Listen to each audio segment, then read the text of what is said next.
ମୁଁ ୱାସରୁମ୍ ଗଲାବେଳେ ଛାଡ଼ୁନାହାନ୍ତି, ହାତ ଧୋଇ ଗଲାବେଳେ ଛାଡ଼ୁନାହାନ୍ତି, ଫୋନ୍ରେ କଥା ହେଲାବେଳେ ବି ଛାଡ଼ୁନାହାନ୍ତି, ପାଖରେ ପାଖରେ ରହୁଛନ୍ତି ଏନି ଟାଇମ୍।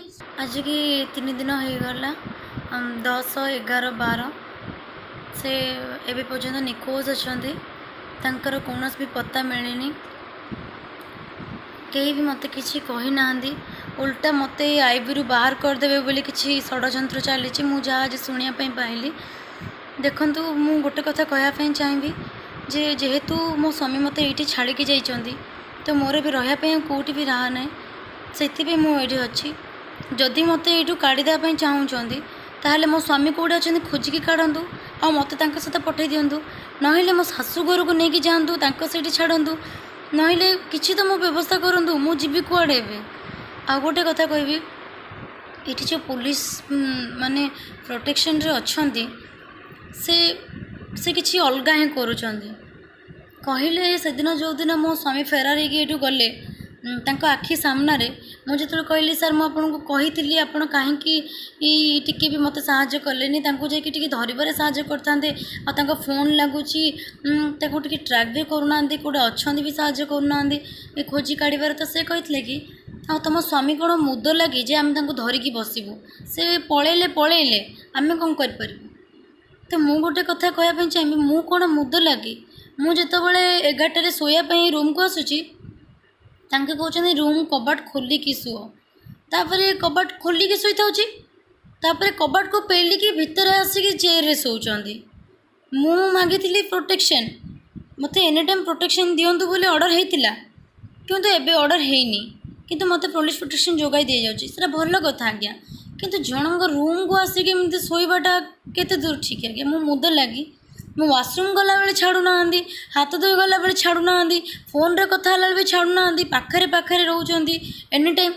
ଯଦି ମୁଁ ମୁଦଲା ନୁହଁ, ମୋତେ ଏତେ ପ୍ରୋଟେକ୍ସନ୍, ତାହେଲେ ଏତେ ପ୍ରୋଟେକ୍ସନ୍ରେ ମୋ ହଜବେଣ୍ଡ କେମିତି ତାଙ୍କ ସାମ୍ନାରୁ ଜଣଙ୍କ ସ୍କୁଟିରେ ଦୌଡ଼ି ଦୌଡ଼ି ଯାଇ ବସିକି ଫେରାର ହେଇକି ପଳେଇଲେ? 3 ଦିନ ହେଲାଣି କାହିଁକି ପୋଲିସ ତାଙ୍କ ସନ୍ଧାନ କରୁନାହାନ୍ତି, କି ଚେଷ୍ଟା ବି କରୁନାହାନ୍ତି ତାଙ୍କୁ ଖୋଜି କାଢ଼ିବା ପାଇଁ? ଏମିତି କାହିଁକି କରୁଛନ୍ତି? ମୁଁ କାଲି ଶୁଣିବା ପାଇଁ ପାଇଲି ହସ୍ପିଟାଲ କର୍ତ୍ତୃପକ୍ଷଙ୍କ ଠାରୁ କି ସେ ଯେଉଁ ମୋତେ ଏଇଠୁ ଜବ୍ ପାଇଁ କହିକି ଯାଉଥିଲେ, ସେ ଠିକ୍ ଯେଉଁ ଟାଇମ୍ରେ ଯାଉଥିଲେ ସେ ଟାଇମ୍ରେ ସେ ଡ୍ୟୁଟି ଯାଉନଥିଲେ। ସେ ମିଛ କହୁଥିଲେ ମୋତେ। ସେଠି ଯେଉଁ ଦେବଭୂଇଁ ଅଛି, ସେ ସେଠିକି ଯାଆନ୍ତି, ସେଠି ରୁହନ୍ତି, ସେଠି ଖାଆନ୍ତି, ତାପରେ ଡ୍ୟୁଟି ଟାଇମ୍ ଯେଉଁ ଥାଏ ଥିଲା 2ଟାରେ, ସେମିତି ଯାଆନ୍ତି। ସେ ତ କୋର୍ଟର ପୁରାପୁରି ଉଲ୍ଲଂଘନ କରିଛନ୍ତି। ଆଜିକି 3 ଦିନ ହେଲା, ମୁଁ ମୋର ଦାୟିତ୍ୱ ନେବା ପାଇଁ କୁହାହେଇଥିଲା, ଯେହେତୁ ଆଜିକି 3 ଦିନ ହେଲାଣି ମୁଁ ଖାଇଛି କି ମଲିକି ଗଲି ସେ ପଚାରି ନାହାନ୍ତି। ନା କି ପୋଲିସ ପ୍ରଶାସନ ଗୋଟେ ନିର୍ଯାତିତ ମହିଳାକୁ ଏତେ ନିର୍ଯାତନା ଭଳିଆ କରୁଛନ୍ତି। ଯେତେବେଳେ ମୁଁ ଆଜି ବାଲେଶ୍ୱରର କିଛି ପ୍ରୁଫ୍ କିଛି ମିଳିବ ବୋଲି ଯେତେବେଳେ ମୋତେ ଖବର ଆସିଲା, ମୁଁ ଯେତେବେଳେ ବାଲେଶ୍ୱର ବାହାରିଥିଲି, ମୁଁ ଯେହେତୁ ମୁଁ ଆସ୍କାରେ ଅଛି ଜାଣିନଥିଲି, ତ କାର୍ ଗୋଟେ ଖୋଜିଦେବା ପାଇଁ ଯେତେବେଳେ ମୁଁ ଫୋନ୍ କରିଥିଲି IAC ସାର୍ଙ୍କୁ, ସାର୍ ଗୋଟେ କାର୍ ପଠାଇ ଦିଅନ୍ତୁ, ପେ ବାକି ମୁଁ କରିଦେବି, ସେ ଫୋନ୍ ଉଠାଇ ନଥିଲେ। ମୁଁ ତାପରେ ବହୁତ କଷ୍ଟ ଗୋଟେ କାର୍ ଯେତେବେଳେ ସଜାଡ଼ିଲି, ମାନେ ଠିକ୍ କଲି, ଯେତେବେଳେ ମୁଁ ପୋଲିସ ପ୍ରୋଟେକ୍ସନ୍ ମାଗିଥିଲି, ପୋଲିସ ମୋତେ ନାହିଁ କରିଦେଲେ କି ନାହିଁ, ଆମେ ତୁମକୁ ପ୍ରୋଟେକ୍ସନ୍ ଯୋଗାଇ ଦେଇପାରୁନି। ଯଦି ଘର ଭିତରେ ଆସି ଘର ବସିକି ପ୍ରୋଟେକ୍ସନ୍ ଯୋଗାଇ ଦେଇପାରୁଛ, ତାହେଲେ ମୁଁ ବାହାରକୁ ଗଲେ କାହିଁ ପ୍ରୋଟେକ୍ସନ୍ ଯୋଗାଇ ଦିଆଯାଉନି? ନା ଖାଲି ଘରେ ଭିତରେ ବସିକି ମୋ ସାମ୍ନାରେ ମୁଁ ଶୋଇଥିଲା ବେଳକୁ, ୱାସରୁମ୍ ଗଲାବେଳକୁ ଖାଲି ପୋଲିସ ଜଗିବେ, ଆଉ ବାହାରକୁ ଗଲେ ପୋଲିସ ଜଗିବେନି? ଏମିତି କାହିଁ କରାଯାଉଛି? ତାପରେ ଯେତେବେଳେ ମୁଁ କହିଲି ଠିକ୍ ଅଛି, ଆପଣମାନେ ପ୍ରୋଟେକ୍ସନ୍ ଯାଉନାହାନ୍ତି, ମୁଁ ଗୋଟେ ଲିଖିତ ଆକାରରେ ଦେଉଛି ଆପଣମାନଙ୍କୁ, ରଖିଥାନ୍ତୁ ଏଇଟା, ଯେ ମୋର ଯଦି କିଛି ଅସୁବିଧା ହୁଏ, ମୁଁ ଏକଲା ବାହାରକୁ ଯାଉଛି ବାଲେଶ୍ୱର, ଯଦି କିଛି ଅସୁବିଧା ହୁଏ ସେଥିପାଇଁ ଦାୟୀ ରହିବେ ବୋଲି। ସେଇଟାକୁ ବି ମୋର ଗ୍ରହଣ କଲେନି। ପରବର୍ତ୍ତୀ ମୁହୂର୍ତ୍ତରେ ଯେତେବେଳେ ଜଣାପଡ଼ିଗଲା, କିଛି ଲୋକ ଅଛନ୍ତି ଯେଉଁଥିରେ ଖବର ପାଇଗଲେ ଯେ ମୁଁ ପ୍ରୁଫ୍ଟା କଲେକ୍ସନ୍ କରିବା ପାଇଁ ଯାଉଛି ହସ୍ପିଟାଲକୁ, ସେତେବେଳେ ହସ୍ପିଟାଲ କର୍ତ୍ତୃପକ୍ଷ କିଛି ତାଲା ପକାଇ ଦେଇଥିଲେ ଗେଟ୍ରେ। ମୋତେ ଖବର ଆସିଥିଲା, ଯେଉଁଦ୍ୱାରା ମୁଁ ଯାଇପାରିଲିନି ଆଉ ଆଣିବା ପାଇଁ, କିଛି ଆଣିବା ପାଇଁ ଥିଲା ଡକୁମେଣ୍ଟ ଯାହା। ମୋ ପ୍ରତି ବହୁତ ଅନ୍ୟାୟ ହେଉଛି।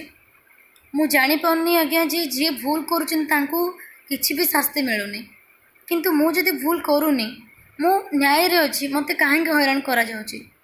ମୁଁ ତ ନ୍ୟାୟ ପାଇଁ ଲଢ଼ୁଛି, ନିଜ ପାଇଁ ଲଢ଼ୁଛି। ଏଥିରେ ମୁଁ ଭୁଲ କ'ଣ କଲି? ଗୋଟେ ଝିଅ ହୋଇ ଲଢ଼ିବା କ'ଣ ଭୁଲ? ଯଦି ସୁମିତଙ୍କ ବାପାଙ୍କର ଗୋଟେ ଝିଅ ଥାଆନ୍ତା, ସେ କ'ଣ ଏମିତି ତାଙ୍କୁ ଛାଡ଼ି ଦେଇଥାନ୍ତେ? ନା ସହିକି ରହିଯାଇଥାନ୍ତେ? ଯଦି ସୁମିତଙ୍କର ଗୋଟେ ଭଉଣୀ ଥାନ୍ତା ସେ କ'ଣ କରିଥାନ୍ତେ?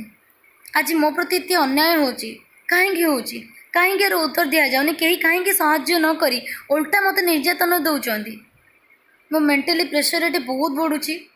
ଯଦି ସ୍ୱାମୀ ଯାଇଛନ୍ତି ଘର ଖୋଜିବା ପାଇଁ 3 ଦିନ ହେଲାଣି, ପୋଲିସ ତାଙ୍କୁ ପଚାରୁନି କାହିଁକି ଯେ ଘର ଖୋଜା ହେଲା ନା ନାହିଁ? ପୋଲିସ ଆ ଉପରେ କିଛି ତଦାରଖ କରୁନାହାନ୍ତି କାହିଁକି? ଏଇଟା ପୁରାପୁରି ଭାବେ ଷଡ଼ଯନ୍ତ୍ର ଚାଲିଛି। ମୁଁ ଜାଣିନି ଏଇଟା କ'ଣ ପାଇଁ ଏମିତି କରୁଛନ୍ତି, କିନ୍ତୁ ମୁଁ ଏକଲା